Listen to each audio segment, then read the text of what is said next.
They say rejection is the end. But what if I told you it was just the beginning? I died 13 times before they gave up on me.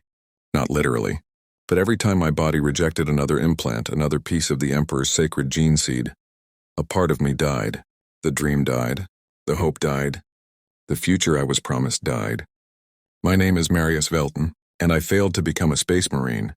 But before we continue, if you want to discover more dark tales from the Warhammer 40K universe, hit that subscribe button, because what happens next changes everything. The surgical steel was cold against my skin. I was 16 years old.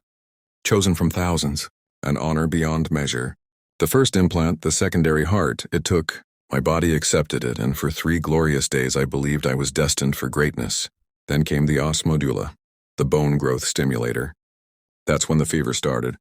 13 days of burning from the inside out. The apothecaries watched with cold, analytical eyes as my body waged war against itself. They didn't speak. They didn't need to. When I finally opened my eyes on day 14, I knew I had failed the Emperor. The fortress monastery of the Iron Templars rises from the mountains of Crace Prime like the spine of a dead god.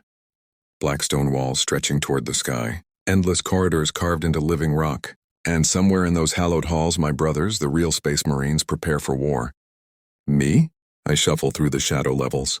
Level 3, the rejection ward. We have a name among the initiates. They call us the Walking Dead. Those who survive the process but not the shame. My duty is simple.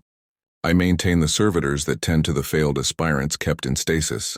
I monitor nutrient feeds. I record biological data. And every single day I stare at the twisted, malformed bodies of those who failed even worse than I did. Pod after pod. Bodies bent at impossible angles. Limbs fused in positions that shouldn't exist. Organs bursting through yellowed skin. Mouths frozen in eternal screams. These are the true rejects kept alive only for study, so the apothecaries can understand why they failed, so that others might succeed. I was fortunate, they tell me. My rejection was clean. My body simply said no. No dramatic mutation, no agonizing transformation, just inadequacy. Chief Apothecary Dravis assigned me to the lower vault specifically because of this. You will see what true failure looks like, Velton, he told me. His voice neither cruel nor kind, simply factual. And in witnessing it, you may still serve the chapter in ways your weak flesh could not. The servitors I work with were once like me. Failed aspirants whose minds were wiped clean and replaced with simple cogitator programming, their limbs removed and replaced with mechanical appendages designed for specific tasks. Sometimes I catch a glimpse in their vacant eyes, a momentary spark of recognition, as if somewhere deep inside they remember standing where I now stand. I wonder if they are the fortunate ones, to have the burden of consciousness lifted, replaced with uncomplicated purpose. Each morning begins the same. I awaken in my small cell in the servants' quarters, don the gray robes that mark me as monastery staff, and descend to the vaults. The temperature drops with each level until my breath forms clouds before my face. The lighting dims until shadows consume all but the most essential workspaces. It is a place designed to be forgotten. The vaults extend far beneath the fortress monastery, deeper than most battle brothers know. 7 levels of increasingly sensitive research and storage. I have clearance for levels 1 through 4. The rejection ward is on level 3. Level 4 houses the gene seed cultivation chambers where I am permitted to service only the external monitoring equipment. Levels 5 through 7 are restricted to the highest-ranking apothecaries and the chapter master himself. Today, like all days, I check each stasis pod, verifying life signs and nutrient levels. Pod 17 has been problematic lately. Its occupant, once a promising aspirant named Cavan, rejected his catalepsy node implant. His brain activity spikes unpredictably, sometimes causing the stasis field to fluctuate. I adjust the sedative mixture and make a notation in the log. Candidate Velton. A voice interrupts my work. I turn to see Brother Apothecary Thu, his massive power-armored form filling the corridor. Even without his helm, his features seem more statue than flesh, his eyes cold and analytical. Chief Apothecary Dravis requires additional assistance in Laboratory Delta. Bring servitor units 8 through 12. I bow my head in acknowledgement. Yes, Brother Apothecary, immediately. This is unusual. Laboratory Delta is on level 5. I have never been permitted below level 4. I do not ask questions. Questions are not my place. I activate the servitor units, their mechanical limbs whirring to life, optical sensors glowing a dull red. They form a line behind me as I follow Brother Thu to the restricted elevator shaft. The descent to level 5 is brief but feels momentous. The air changes, becomes charged somehow like the atmosphere before a storm. When the doors slide open, I keep my eyes downcast as protocol demands. I see only polished stone floors inlaid with silver runes I do not recognize. Brother Thu leads me through a series of security checkpoints, each more stringent than the last. My heart pounds in my chest. Even after 3 years of service, proximity to a fully realized astartes fills me with both awe and crushing reminder of my own failure. Laboratory Delta is vast, at least 3 times the size of any research space on the upper levels. The ceiling arches high overhead, supported by buttresses carved with prayers to the Omnissiah. The center of the room is dominated by a circular platform surrounded by cogitator banks and monitoring equipment. On the platform lies a single stasis pod, different from those I maintain above. This one is transparent, revealing its occupant fully. What I see within makes me stop involuntarily. The servitors behind me halt, awaiting direction. Inside the pod lies a form that is neither fully human nor fully astartes. Its proportions are wrong. Limbs too long. Muscle mass distributed unevenly across a torso that appears to have begun the transformation process, but stopped midway. The skin is mottled, patches of ceramic-like hardness interspersed with raw red flesh. But most disturbing is the face. One half appears normal, handsome even, while the other has expanded grotesquely. The eye socket widened to accommodate an organ that pulses with unnatural light. Servitor maintenance. As instructed, Chief Apothecary, Brother Thu announces. Only then do I notice Chief Apothecary Dravis at a monitoring station. He turns, his ancient face bearing the scars of countless centuries of service. Unlike most astartes whose expressions remain stoic and unreadable, Dravis allows a frown to crease his features. Belton. He acknowledges me with a nod. The monitoring servitors need recalibration. They are failing to record the subtle changes in the subject's neurotransmitter levels. Your experience with the rejection ward equipment should be adequate. Yes, Chief Apothecary, I respond, moving toward the servitor control console. As I work, I cannot help but steal glances at the being in the stasis pod. Something about it seems familiar, though I know this is impossible. I have never been to this level before. Yet there is something in the unaltered half of its face that strikes a chord in my memory. You recognize him, Dravis says, his voice startling me. It is not a question. I freeze, uncertain how to respond. Lying to an astartes is futile. They can hear the change in your heartbeat, smell the fear response in your sweat. There is something familiar, Lord, though I cannot place it, I admit. Dravis approaches the stasis pod, placing a massive gauntleted hand upon its surface. This was Brother Corrales of the 5th Company. He volunteered for an experimental procedure intended to enhance the catalepsian node, allowing an astartes to function without rest for up to 60 days in combat situations. I say nothing, knowing more will be revealed if I wait. The procedure failed, Dravis continues, but not in any way we anticipated. Instead of rejecting the enhancement, his body began to transform it, adapt it. We believed at first we had stumbled upon a breakthrough. Then the mutations began. I glance at the subject again, noting how the enlarged eye seems to track movements even in stasis. This cannot be possible. Why am I permitted to see this, Lord? I finally ask. Dravis turns his ancient gaze upon me. Because you have demonstrated both competence and discretion in your duties, and because we require someone with your unique perspective for the next phase of research. My perspective, Lord? You rejected the gene seed cleanly. Your body recognized it as incompatible and shut down the transformation process without complication. We believe this genetic response may hold the key to controlling the mutations we now face with Brother Corrales and 3 others like him. The revelation sits heavy in my chest. After 3 years of existing as a reminder of failure, my rejection might actually serve a purpose. The irony is not lost on me. What would you have me do, Chief Apothecary? Continue your regular duties, but report to Laboratory Delta each 3rd cycle. We will require blood samples, tissue analysis, and cognitive mapping. Brother Thu will escort you. Dravis turns back to his monitoring station. Finish the servitor recalibration. The subject shows increased brain activity today. As I return to my work, I notice the eye within the stasis pod has fixed directly on me. A chill runs down my spine that has nothing to do with the temperature of the laboratory. Against all protocols of stasis technology, I would swear that the being once known as Brother Corrales is aware of my presence. Aware and somehow interested. The servitors complete their recalibration and I am escorted back to level 3. I resume my duties with the rejected aspirants, but my mind remains in Laboratory Delta. For the first time in 3 years, I feel something beyond the numb routine of survival. I feel purpose. Yet beneath that purpose lurks something else, something I dare not examine too closely. A question forms in my mind. If my genetic rejection holds the key to controlling mutation, might it also hold the key to successful implementation? I push the thought away.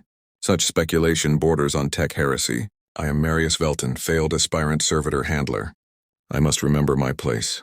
But as I check the nutrient feeds on Pod 17, I find myself studying the failed catalepsian node implementation with new interest. The technical data scrolls across my data slate, and for the first time, I truly begin to understand.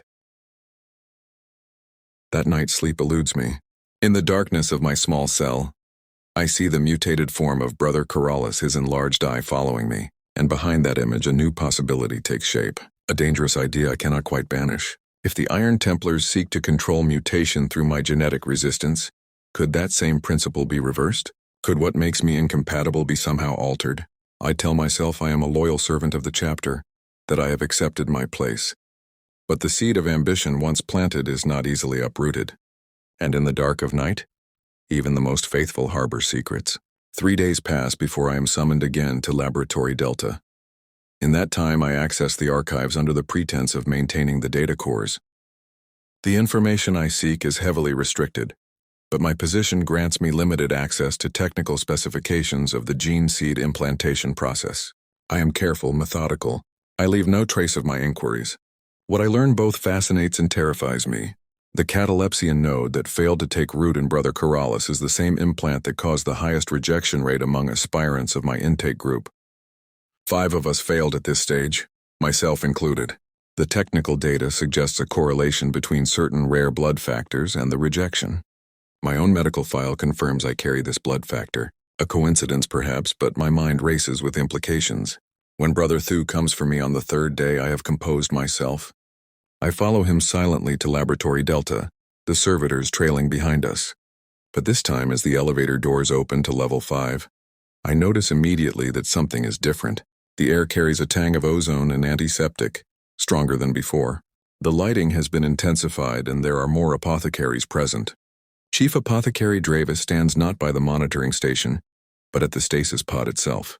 Beside him is a figure I have never seen before, clad not in the black power armor of the Iron Templars, but in the white and red of the adeptus mechanicus. A magos biologus, his face more machine than man. Multiple optical enhancements whirring as they focus and refocus on the pod's occupant. The subject shows increasing neural activity despite stasis protocols, the magos states, his voice a metallic rasp. The mutation has accelerated in the frontal lobe region. Fascinating adaptation. Adaptation is not our goal, Magosarian, Dravis responds firmly. Containment and reversal remain the priorities. Of course, Chief Apothecary. Though the Omnissiah reveals knowledge through many paths, even those we did not intend to walk. I stand at a respectful distance with the servitors awaiting instructions. The Magos' optical unit suddenly swiveled toward me, focusing with an audible click. This is the genetic rejection case? He inquires. Yes, Dravis confirms. Marius Velton, failed aspirant during catalepsian node implementation. The Magos approaches me, mechanical appendages extending from his robes to hover near my face. I remain perfectly still, though every instinct screams to recoil. Your genetic markers are of particular interest, failed aspirant, the Magos states. The compatibility algorithm suggests your rejection was not due to weakness, but to an unusual form of resistance. Your body recognized the foreign implant and mounted a precise immune response, rather than a systemic rejection. I do not know how to respond to this. The Magos continues his examination, a mechadendrite extending to take a blood sample from my neck without warning. I wince but do not pull away. We will require neural tissue as well, the Magos informs Dravis. The comparison between his neural architecture and the subject's may provide the control mechanism we seek. Prepare the surgical suite, Dravis orders one of the other apothecaries. The procedure will commence in 3 hours. My heart rate increases involuntarily. Neural tissue extraction is not a minor procedure. Though I know I will not be asked for consent, the reality of my situation becomes suddenly starkly clear. I'm no longer merely an observer or assistant. I am now a research subject myself. Direct the servitors to transfer the primary subject, Dravis instructs me, gesturing toward the stasis pod. Magos Arion wishes to perform preliminary scans in the adjacent laboratory. I nod and move to the servitor control console. As I input the commands, I notice something unusual on the monitoring display. The brain activity of the subject is not random as I had first thought. There is a pattern to it, a repeating sequence that seems almost like dot code. I do not mention this observation. Instead, I direct the servitors to carefully disconnect the stasis pod from its primary power source and switch to the auxiliary systems for transport. As they do so, there is a momentary fluctuation in the stasis field. For less than a second, the field wavers, almost imperceptible unless one is watching for it. In that fraction of a second, the enlarged eye of Brother Corrales locks directly onto mine, and in that moment I know with absolute certainty that he is conscious, aware, communicating. The stasis field stabilizes immediately. The servitors continue their work, oblivious. I glance at the monitoring station, but the brief power fluctuation does not appear to have registered. No alarms sound. No one else seems to have noticed. As the servitors begin to move the stasis pod toward the adjacent laboratory, I feel a pressure in my mind. A whisper that is not a sound. A presence that should not be possible through a stasis field. I see you, failed one, the voice murmurs in my thoughts. I see your ambition, your hunger, so much like my own. I nearly stumble, catching myself against a console. Brother Thu glances at me with mild curiosity but says nothing. I straighten and continue directing the servitors, trying to convince myself the voice was imagination, stress, the anticipation of the surgical procedure to come. They will take pieces of you, the voice continues, just as they took pieces of me, and when they have what they need, what will remain of Marius Velton? Another servitor? Another failed experiment? Or something new entirely? I focus on my breathing, on the servitor control console, on anything but the voice. Yet it persists, a subtle pressure at the base of my skull. I can show you another way, it whispers. I can show you how to become what you were meant to be. The stasis pod passes through the doorway into the adjacent laboratory. The pressure in my mind recedes, but the echo of the words remains. I complete my duties mechanically, aware that in 3 hours I will be strapped to an operating table. Portions of my brain tissue extracted for study. As I exit Laboratory Delta, escorted by Brother Thu back to Level 3, a new thought forms. If the stasis field can be breached by the mutated consciousness of Brother Corrales, what other impossibilities might be possible? And if I am to lose parts of myself regardless, what do I truly have to lose by listening to the voice? I return to my duties in the rejection ward, checking nutrients and monitoring life signs as always. But inside, something has changed. For the first time since my rejection, I feel fear giving way to a darker emotion, opportunity, and with it comes the first tremor of what I will later recognize as the beginning of my fall. When they come for me 3 hours later, I am ready. Not to resist, for that would be futile, but to observe, to understand, and perhaps to listen more closely to the voice that offered another way. The surgical suite on Level 5 gleams with immaculate precision. I'm directed to remove my gray robes and lie upon the operating table. Servitors secure restraints across my limbs and torso. A neural crown is placed upon my head, its tiny needles poised to penetrate my skull at precise coordinates. Magos Arion looms over me, optical units adjusting to focus on my face.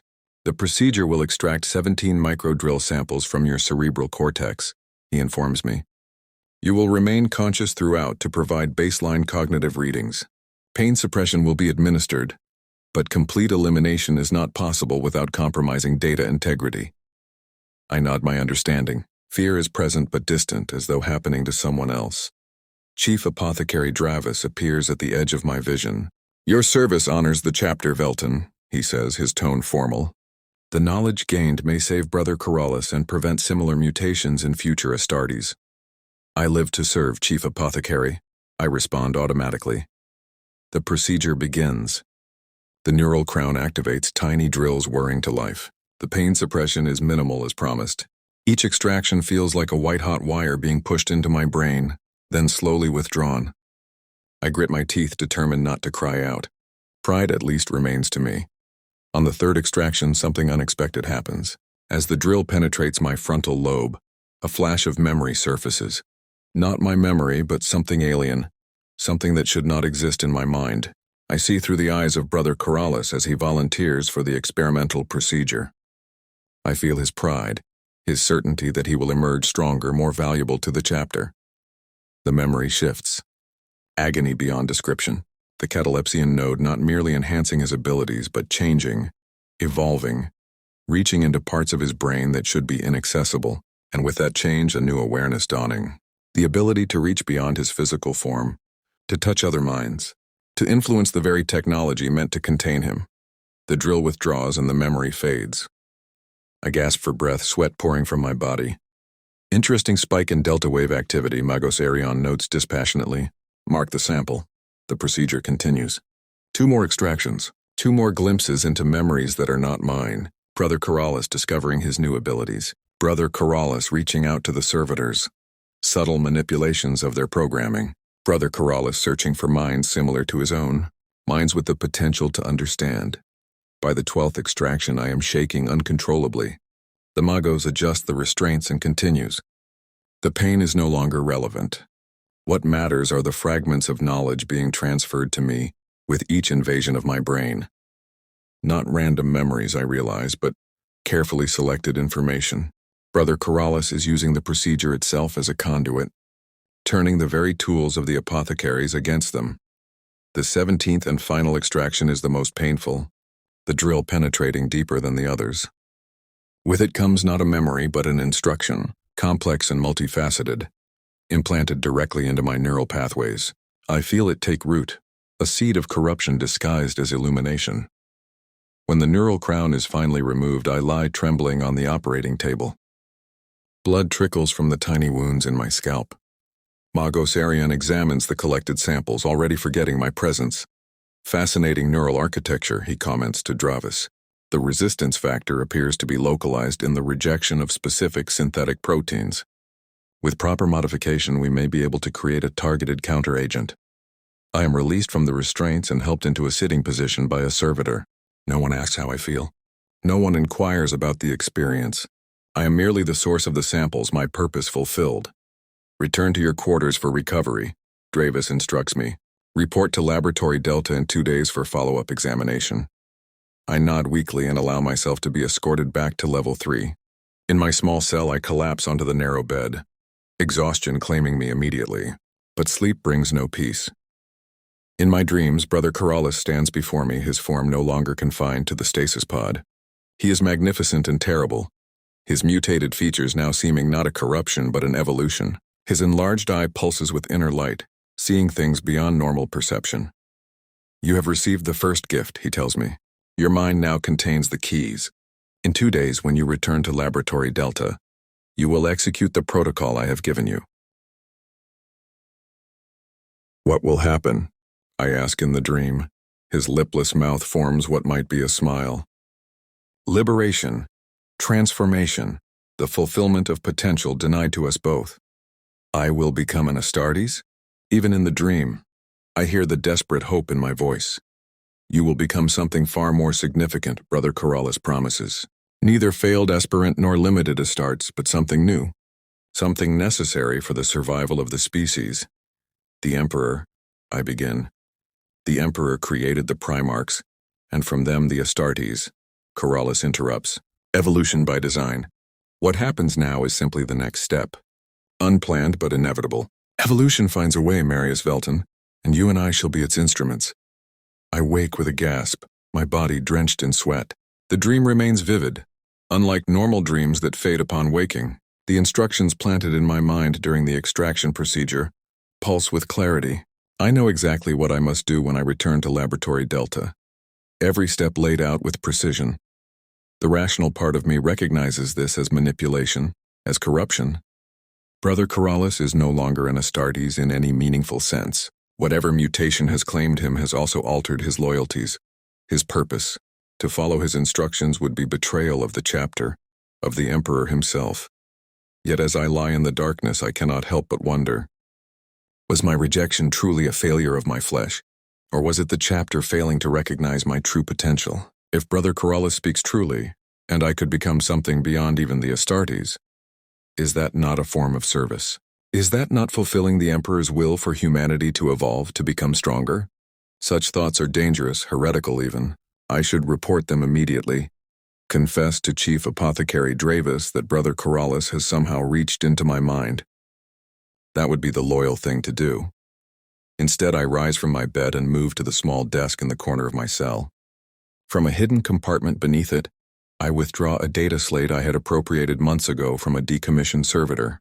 On it, I begin to record everything I have learned, both from the archives and from Brother Corrales himself. Knowledge is power, and I am no longer willing to remain powerless. The next day, I perform my duties in the rejection ward as always. My head throbs where the drills penetrated, but I show no outward sign of discomfort. The failed aspirants in their stasis pods seem different to me now. Not objects of pity or reminders of my own inadequacy, but data points in a larger pattern.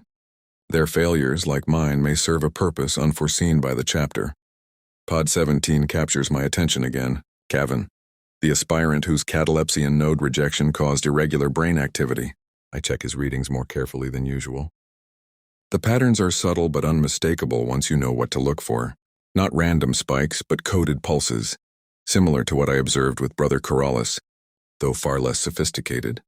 I glance around to ensure no one is watching, then adjust the nutrient mixture flowing into Cavan's pod. Nothing dangerous, nothing that would trigger alarms, simply a modification to the standard formula, increasing certain neural stimulants while decreasing sedatives, a small experiment of my own. As I complete my rounds, Brother Thu appears at the entrance to the rejection ward. His expression is unreadable as always, but there is a tension in his posture I have not seen before. Candidate Velton, he addresses me. Your presence is required in Laboratory Epsilon immediately. Laboratory Epsilon, not Delta, where I had undergone the extraction procedure. Epsilon is unfamiliar to me, not mentioned in any of the archives I had accessed. Unease settles in my stomach, but I nod in acknowledgement. Yes, Brother Apothecary, immediately. I follow him to the elevator, noting we descend not to level 5, but to level 6. The security checkpoints here are even more stringent. Retinal scans, genetic verification, neural pattern analysis. I submit to each in turn, wondering why I am being granted access to a level supposedly restricted to only the highest-ranking apothecaries. Laboratory Epsilon makes Delta appear crude by comparison. The technology here is beyond anything I have seen, some of it bearing the distinct hallmarks of Xenos influence, though carefully sanctified with imperial iconography. At the center of the laboratory stands not a stasis pod, but a massive containment sphere. Its surface a shifting matrix of energy fields and hexagrammic wards. Within the sphere floats what remains of a space marine, or rather what a space marine has become. The figure has shed all pretense of humanity. Its armor has been incorporated into its flesh, ceramite and bone fused into a new substance that pulses with internal light. Its head has elongated, the skull splitting to accommodate a crown of sensory organs that writhe with apparent intelligence of their own. Where the face should be is a vertical slit, from which emanates a soft keening sound just at the edge of hearing. I stop involuntarily, horror and fascination warring within me. This is mutation far beyond what I witnessed with Brother Corrales. This is transformation into something utterly alien. Chief Apothecary Dravis and Magos Arian stand before a control console, deep in conversation. They look up as Brother Thu escorts me forward. Candidate Velton, Dravis acknowledges me. I trust you have recovered adequately from yesterday's procedure? Yes, Chief Apothecary, I respond, my eyes drawn back to the containment sphere. You are wondering why you have been brought here. Dravis states, why you are permitted to see what few even among the chapter know exists. I remain silent, waiting. The being before you was once Brother Falmus of the Third Company, Dravis continues. He was the first to undergo the experimental catalepsian node enhancement, the first to experience the mutation, And soon we believe the first to complete the transformation into something else entirely. The Rubicon Abominatus, Magos Arion intones, a note of what might be reverence in his metallic voice. The what, Lord? I ask before I can stop myself. A theoretical threshold, Dravis explains, beyond which human evolution accelerates exponentially, uncontrolled by either natural selection or careful engineering. A point of no return. Brother Corollas approaches this threshold, Magos Arion adds, but has not yet crossed it. Brother Falmus, as you can see, has progressed much further. 3 others are at various stages between them. I look again at the thing in the containment sphere. Its keening has changed pitch, becoming almost melodic. I feel a pressure similar to what I experienced with Brother Corollas, but stronger, more insistent. I resist it, focusing on Dravis's words. Your neural tissue has provided valuable insights, Dravis tells me. Your natural resistance to the catalepsy node implantation may be the key to developing a cure, or at least a means of controlling the progression. I am honored to serve. Chief Apothecary, I respond automatically. There is more required of you, Dravis continues. Magos Arion has determined that your neural architecture possesses unique properties that may allow you to communicate with the affected brothers without risking contamination yourself. For a moment, I cannot process what I am hearing. They wish me to communicate with these mutated astartes to expose my mind directly to whatever has transformed them. I do not understand, Lord, I manage to say. I am a failed aspirant. How could I possibly, precisely because you failed? Magos Arion interrupts. Your rejection was not a weakness, but a specific form of resistance. You possess neural pathways that are incompatible with the mutation vector, yet similar enough to establish communication. You are in effect immune yet receptive. The implications are staggering. For 3 years I have lived with the shame of rejection, only to discover now that my failure might be my greatest value to the chapter. What would you have me do? I ask, though I already suspect the answer. Dravis gestures to a device next to the containment sphere. It resembles a modified neural crown, similar to what was used during my extraction procedure, but more elaborate, with additional interfaces and restraint systems. You will be connected to a neural interface, he explains. It will allow controlled communication with Brother Falmus while maintaining appropriate safeguards against mental corruption. The risk is minimal, Magos Arion adds, though something in his tone suggests this is not entirely true. You will be closely monitored. Any sign of contamination, and the connection will be severed immediately. I look again at the thing that was once Brother Falmus. The vertical slit in its face has widened slightly, revealing rows of crystalline structures where teeth should be. The keening sound has modulated again, now resembling distant, discordant voices speaking in unison. Every instinct tells me to refuse, to say no, I cannot do this. But refusing an astartes, let alone the chief apothecary, is not an option available to me. More than that, I realize with growing clarity that this is opportunity, knowledge, power. Everything Brother Corollas promised might be accessible through this connection as well. I am ready to serve, I say, moving toward the neural interface. The preparation is thorough. Servitors attach neural monitors to my body. Magos Arion personally calibrates the interface, his mechadendrites making minute adjustments to settings I cannot begin to comprehend. Brother Thu stands ready with a bolt pistol, though whether it is meant for Brother Falmus or for me should something go wrong, I cannot say. As the neural crown is lowered onto my head, I feel the familiar pain of needles penetrating my scalp, seeking connection with my brain. But this time, rather than extracting, they are creating pathways, building bridges between my consciousness and something other. Initiating primary connection, Magos Arion intones. In 3, 2, 1. The world dissolves.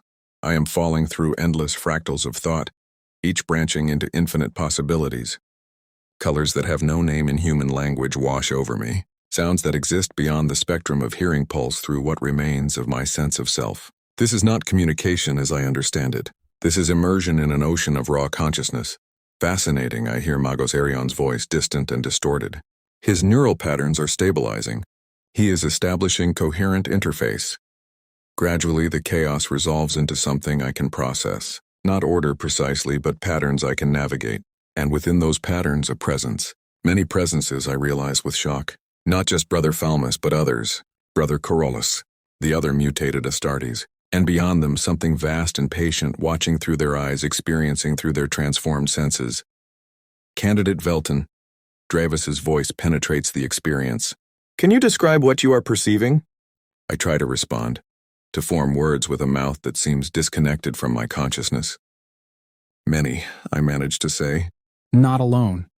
They are networked, connected to something larger. As we suspected, Magos Erion comments, the mutation creates a psychic link between affected individuals, a gestalt consciousness. But it is more than that. The presences are aware of me now, curious about this new mind that has joined their communion. I feel Brother Falmus examining me, his consciousness so transformed that little remains of what must once have been a proud Astartes warrior. Yet there is recognition, understanding of what I represent. Failed seed, his thoughts whisper directly into mine. Perfect vessel. Unclaimed potential. I recoil mentally from the implications. I serve the chapter. I project back, uncertain if this communication is being monitored by Dravis and the Magos. You serve what you believe the chapter to be, Brother Falmus responds. But the chapter serves the Emperor, and the Emperor intended humanity to evolve, to transcend. We are that transcendence. The certainty in his thoughts is absolute. There is no doubt, no fear. Whatever Brother Falmus has become, he believes completely in his transformation. The others like you, I ask, remembering my purpose. How many are there? 17 within this fortress monastery, comes the reply. Hundreds across the sector. Thousands throughout the Imperium. The change spreads mind to mind, implant to implant. What began as accident becomes purpose. I feel a chill despite the clinical warmth of the laboratory. This is mutation, corruption. This is evolution, Brother Falmus corrects. The Primarchs were evolution. The Astartes were evolution. We are simply the next iteration. Unplanned by the Emperor perhaps, but necessary for what comes. What comes? I cannot help but ask. Images flood my mind. Stars going dark one by one. Vast hive fleets approaching from the void between galaxies. The golden light of the Astronomicon flickering, weakening. Humanity huddled on its million worlds, ignorant of the encroaching end. The final war, Brother Falmus explains. Not against Xenos or heretics or the ruinous powers. The war against extinction itself. Baseline humanity cannot win this war. The Astartes, for all their might, cannot win this war. Only what comes next has any hope of survival. The conviction in his thoughts is terrible to behold. I sense no madness, no delusion, only absolute certainty based on information I cannot access, perspectives I cannot share. The chapter will destroy you, I tell him. They seek a cure, a way to reverse the mutation. A sensation like laughter ripples through the connection. They seek to control what they cannot understand, just as they sought to control you, failed seed. To use your rejection as a weapon against us. But you are more valuable than they know. You are the bridge. Bridge to what? To controlled evolution.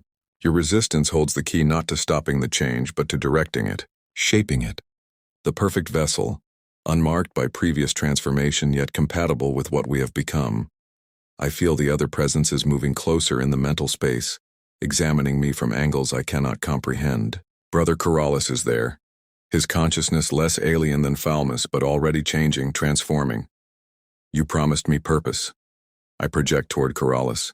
You said I would become more than an Astartes. And so you shall, Corollas responds. The Magos and the chief apothecary believe they are using you to communicate with us, to understand us. In truth, we are using this connection for something far more significant. I try to withdraw, suddenly afraid, but find myself held in place within the neural interface. Something is happening. A transfer of information far beyond what should be possible through this connection. Not just data, but changes to my very neural architecture. I am being rewritten, recoded from within. What are you doing to me? I cry out, uncertain if the words leave my physical mouth or merely echo within the mental space. Fulfilling your potential, Falmus answers. Preparing the vessel. When the time comes, you will know what to do. The connection begins to destabilize.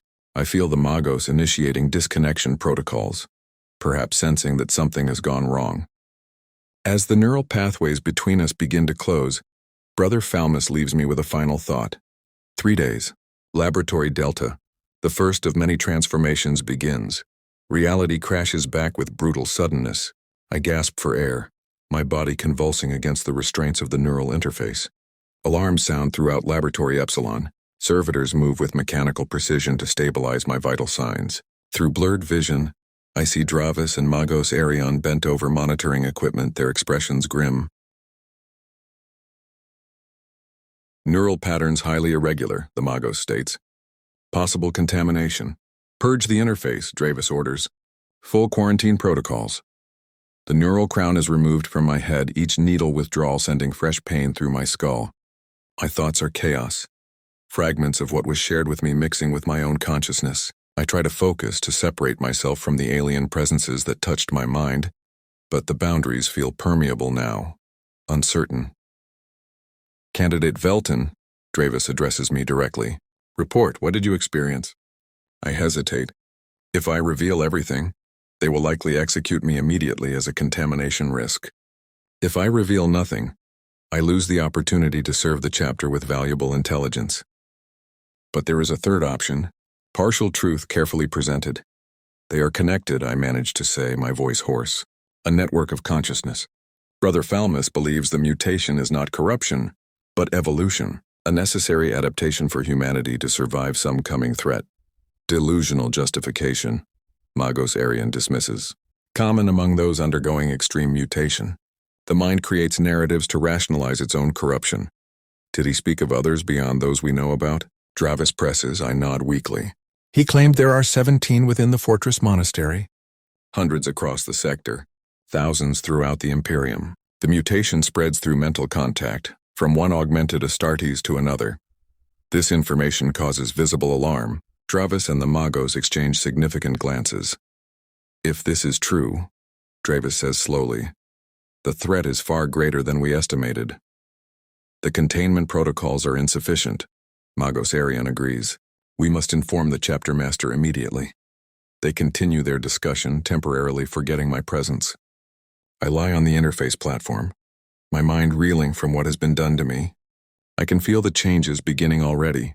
Subtle adjustments to neural pathways, new connections forming where none existed before. I should be terrified. I should be begging the apothecaries for help, for purification. Instead, I feel a growing sense of anticipation, of purpose. The failed aspirant who could not become an astartes will become something else entirely. Something perhaps even greater. Return candidate Velton to quarantine on level 4. Dravis finally orders. Full monitoring. No contact with other personnel until we determine the extent of potential contamination. 2 servitors help me to my feet. My legs feel strange beneath me, as though the proportions have changed slightly. An illusion, surely. The physical changes cannot have begun so soon. As I am escorted from Laboratory Epsilon, I catch a final glimpse of Brother Falmus in his containment sphere. The vertical slit in his face has widened further, and I swear it forms what might be interpreted as a smile. Quarantine on level 4 is a sterile cell. White walls and constant illumination, neural monitors attached to my skull record every brainwave, every dream, every thought, or so the apothecaries believe. What they do not understand is that I have been given the knowledge to manipulate these readings, to show them exactly what they expect to see. A mind recovering from trauma but otherwise untainted. A loyal servant of the chapter, shaken but steadfast. In truth, I am changing by the hour. The seeds planted in my consciousness by Brother Falmus and Brother Corollis are growing, spreading, transforming my understanding. I see connections I never noticed before. Patterns in the chapter's operations. Weaknesses in their security protocols. Knowledge that was never mine now unfolds in my thoughts as naturally as memories. 3 days, Brother Falmus had said. 3 days until whatever has been set in motion reaches its next phase. I must be patient. I must be careful. I must give the apothecaries exactly what they want to see. On the 2nd day of quarantine, Chief Apothecary Dravis himself comes to interview me. He stands outside the transparent wall of my cell, studying me with ancient eyes that have seen 10,000 years of war and transformation. Your neural patterns have stabilized, he informs me. No obvious signs of contamination. I am grateful to hear it, Lord, I respond. The perfect picture of deference. What you experienced in Laboratory Epsilon, Dravis continues. The connection with Brother Falmus. Describe it again in detail. I do so, carefully omitting any mention of the changes to my neural architecture, of the information transferred, of the promises made. I speak of confusion, of alien thought patterns, of struggle to maintain my sense of self. All things they would expect to hear. Brother Falmus spoke of evolution, I tell Dravis. Of transcendence. He believed the mutation was not a corruption, but the next step for humanity. A common delusion among the corrupted, Dravis says dismissively. They always believe their degeneration is actually ascension. Yes, Lord, I agree. It was disturbing to witness such conviction in obvious heresy. Dravis studies me carefully. You feel no sympathy for his position? No curiosity about what he has become? Only revulsion, Lord, I lie smoothly. And gratitude that my failure to become an astartes spared me such a fate. He nods slowly, seemingly satisfied. You have served the chapter well, Candidate Velton. Few would have withstood such mental contact without breaking. Your resistance to the mutation may prove more valuable than any of us anticipated. I live to serve, Chief Apothecary. Tomorrow you will be released from quarantine, Dravis informs me. Return to your normal duties in the rejection ward. In 5 days, report to Laboratory Delta for follow-up examination. We will determine then if further neural interface sessions are warranted. 5 days. 2 days beyond what Brother Falmus indicated would be the beginning of transformation. I wonder if the apothecaries have altered their schedules, perhaps sensing something amiss. It changes nothing. The seeds are already planted. The process has already begun. Thank you, Chief Apothecary, I respond. I will not disappoint your trust. After Dravis leaves, I sit on the edge of my narrow bed and close my eyes. Within the privacy of my mind, I explore the changes taking place. New neural pathways forming, connecting parts of my brain that were never meant to communicate directly. Enhanced perception allowing me to sense the electrical fields of the monitoring equipment, to feel the vibrations of the fortress monastery around me. And more troubling, the presence of others at the edges of my consciousness. Distant yet but growing clearer, the mutated astartes reaching out, connecting, forming the network that Brother Falmus described. I am becoming a node in that network, a junction point with unique properties due to my uncorrupted physical form. That night, I dream of transformation. In the dream, my body remains human in appearance, but inside I am changing. My organs shift and realign. My brain expands, developing new structures, new capabilities. I am becoming something unprecedented, neither failed aspirant nor corrupted astartes, but something designed for a specific purpose. When I wake, I know what I must do. The instructions left by Brother Falmus are clear now, unfolding in my mind like a meticulously crafted battle plan. 3 objectives to be completed before reporting to Laboratory Delta. 3 steps toward transformation. True to Dravis's word, I am released from quarantine the following morning. I return to the rejection ward on level 3, resuming my duties as if nothing has changed. The failed aspirants in their stasis pods seem different to me now. Their failures no longer reminders of shame, but experiments that yielded insufficient results, data points in the greater pattern of evolution. I check pod 17 first, Cavan, whose catalepsy and node rejection caused irregular brain activity. The modifications I made to his nutrient mixture before my time in Laboratory Epsilon have had an effect. His brain patterns have shifted, become more regular, more coherent. Not random spikes now, but a clear signal. He is ready. The first objective is simple. Using my newfound knowledge of the chapter's systems, I adjust the stasis field frequency on pod 17. Nothing dramatic, nothing that would trigger alarms. Just enough to create a resonance pattern that will gradually amplify over the next 24 hours. The second objective requires access to the gene seed cultivation chambers on level 4. As a servitor handler with maintenance duties, I have legitimate reason to be there, checking the external monitoring equipment. What the apothecaries do not realize is that I now understand the equipment far beyond my assigned tasks. When no one is watching, I make a subtle adjustment to the nutrient medium flowing into cultivation tank 7. Again, nothing that would trigger alarms, just a shift in the chemical balance that will affect the development of the progenoid glands being grown there, a change that will make them more receptive to the mutation vector carried by Brother Corrales and the others. The third objective is the most dangerous. I need access to the chapter's communication array to send a coded transmission, not to any human receiver, but to a specific frequency used by the mutated astartes to coordinate across vast distances. The array is located on level 2, normally restricted to communications officers and their servitors. I time my approach carefully. The changing of shifts provides a brief window when the array is minimally staffed. I bring a maintenance servitor with me, presenting falsified work orders for routine calibration. The single communications officer on duty gives the orders only a cursory glance before waving me through. Once at the auxiliary control panel, I work quickly. The servitor provides a screen for my activities. As I access the transmission protocols, the message is simple: a burst of encoded data that will appear as random static to anyone monitoring Imperial frequencies. But to those attuned to receive it, it contains a precise timestamp and confirmation that the fortress monastery's defenses are being prepared for compromise. Task complete. I withdraw from the communications array and return to level 3. No alarms sound. No one questions my movements.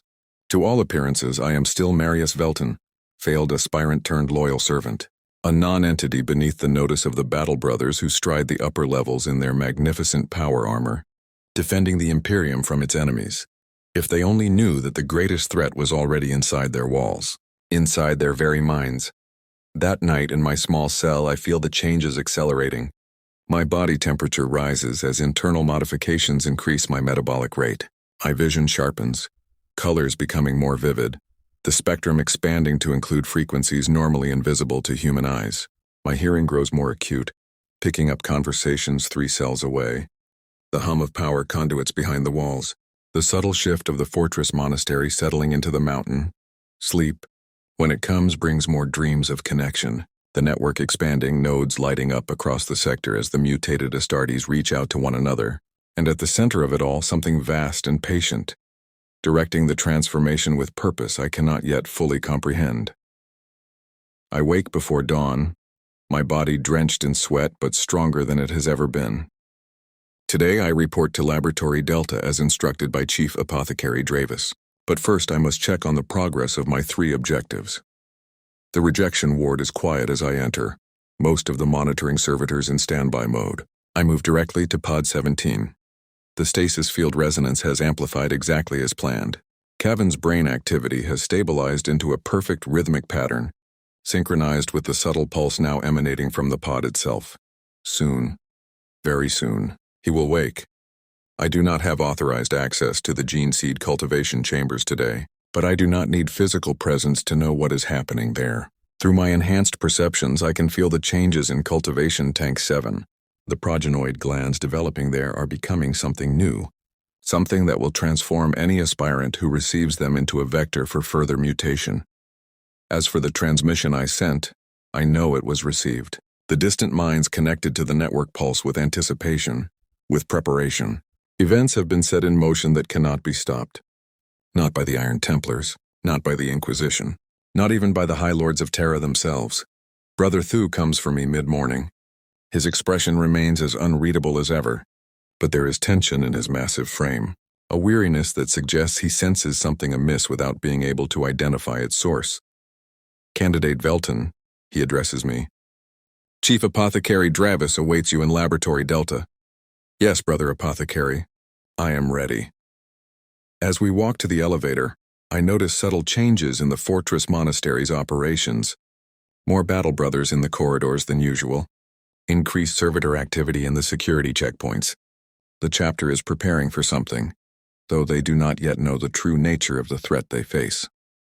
Laboratory Delta is more crowded than my previous visits. In addition to Chief Apothecary Dravis and Magos Arian, there are 2 other apothecaries present, as well as a figure I have never seen before. A space marine in armor of deepest black but bearing no chapter insignia. An arm of gleaming silver betrays his identity, even before I see the inquisitorial rosette hanging at his belt. Death Watch. The stasis pod containing Brother Corrales stands at the center of the laboratory as before, but additional restraint fields have been established around it. Layers of protection against what the pod contains. Corrales himself has changed since I last saw him. The mutation has advanced, his body now resembling more closely what I witnessed with Brother Falmus. The enlarged eye pulses with inner light, tracking my movements as I enter. Candidate Velton, Dravis acknowledges me. Your neural patterns during quarantine showed no signs of contamination, but Inquisitor Vex has requested a more thorough examination before we proceed with further interface attempts. The Deathwatch Marine steps forward, his augmetic eye whirring as it focuses on me. The situation has escalated beyond a chapter matter, he states, his voice a deep rumble. Similar mutations have been reported in 3 other chapters across the sector. The pattern suggests coordinated activity rather than random corruption. I bow my head respectfully. I will submit to any examination the Inquisition deems necessary, Lord. Your cooperation is noted, Inquisitor Vex responds coldly. Though irrelevant to the procedure, he gestures and servitors wheel forward a device I have not seen before. It resembles the neural interface used in Laboratory Epsilon, but is clearly of inquisitorial design. More brutal in its approach, less concerned with the survival of its subject. This is a neuronicron, Vex explains to Dravis rather than to me. It will extract the subject's memories directly and display them for analysis. No possibility of deception or contaminated filtering. Fear flickers through me. Such a device would reveal everything. The changes to my neural architecture, the knowledge implanted by Brother Falmus, the objectives I have already completed, discovery would mean immediate execution. But as the servitors prepare the neuronicron, I sense something else. A pulse of energy from the stasis pod containing Brother Corrales. The resonance pattern established in pod 17 on level 3, amplified and redirected. The timing is perfect. The transformation begins now. The first alarm sounds, distant from somewhere in the upper levels of the fortress monastery. Then another closer. The lights in Laboratory Delta flicker momentarily. The apothecaries and Inquisitor Vex turn toward the communication panel as it comes to life with urgent reports. Security breach in the apothecarium on level 1, a voice reports. Unknown assailants. Multiple casualties. Impossible, Dravis responds. The fortress monastery is impregnable. Not from within, I murmur, too softly for any but enhanced hearing to detect. More alarms join the first. Reports flood in from multiple levels. The gene seed repositories, the armory, the communications array. Simultaneous attacks perfectly coordinated all from within the fortress monastery itself. Servitor malfunction, one report states. They've turned on the maintenance crews. Stasis field failure and rejection ward, another reports. Failed aspirants breaking containment. Inquisitor Vex turns his augmetic eye upon me, suspicion hardening into certainty. You, he says, reaching for his bolt pistol. What have you done? But it is too late. The stasis field around Brother Corrales fluctuates, then collapses entirely. The restraint fields follow one by one, failing in rapid succession. Alarms scream throughout Laboratory Delta as the containment protocols unravel. Brother Corrales rises from the pod, his mutated form unfolding to its full height. The apothecaries and the Inquisitor react instantly, weapons drawn, moving to contain the threat. But they are too slow, too limited in their understanding of what Brother Corrales has become. Energy pulses from the enlarged eye in his skull, a wave of force that sends everyone in the laboratory crashing against the walls. Everyone except me. I stand untouched, protected by the changes already taking place within my own body. Time has come, Marius Velton. Brother Corrales speaks aloud for the first time, his voice a harmonious blend of tones that seem to resonate directly with my nervous system. The vessel is prepared. The transformation begins. Inquisitor Vex struggles to his feet, bolt pistol still clutched in his hand. In the Emperor's name, he gasps. What heresy is this? Not heresy, Inquisitor, I respond, my own voice changing as I speak, gaining harmonics impossible for a human throat to produce. Evolution. The Emperor created the Primarchs, from them the Astartes. And now what comes next? Vex fires his bolt pistol. The mass-reactive round speeds toward my chest, a killing shot that would end any normal human. But I am no longer normal. My perception has accelerated to the point where the bullet seems to crawl through the air. With reflexes I should not possess, I simply step aside, letting the round pass harmlessly by. Impossible, Vex whispers. Brother Corrales moves to my side, placing a mutated hand upon my shoulder. The perfect vessel, he says, unclaimed by previous transformation. The bridge between what was and what will be. Chief Apothecary Dravis has regained his feet as well, his ancient face contorted with a mixture of horror and fascination. Candidate Velton, he says, whatever they have promised you is a lie. This is corruption, not evolution. Not the Emperor's will. I look at him with something approaching pity. You have served faithfully, Chief Apothecary, but your understanding is limited by what you were designed to be. Just as the Astartes were designed with limitations to prevent another heresy, what comes next will have no such limitations. Throughout the fortress monastery, the carefully orchestrated collapse of security systems continues. The modified gene seed in cultivation tank 7 has released spores into the ventilation system, carrying the mutation vector to every level. The servitors, reprogrammed through the subtle adjustments I made over the past 3 days, turn against their masters. The failed aspirants awakening from stasis like Cavan and Pod 17 find themselves changing, evolving, becoming nodes in the expanding network. And beyond the walls of the fortress monastery, across the sector, similar transformations are taking place in other chapters. The signal I sent has triggered a coordinated emergence of what has been growing in secret for decades. What are you becoming? Magos Arion asks, his mechanical voice containing something like reverence.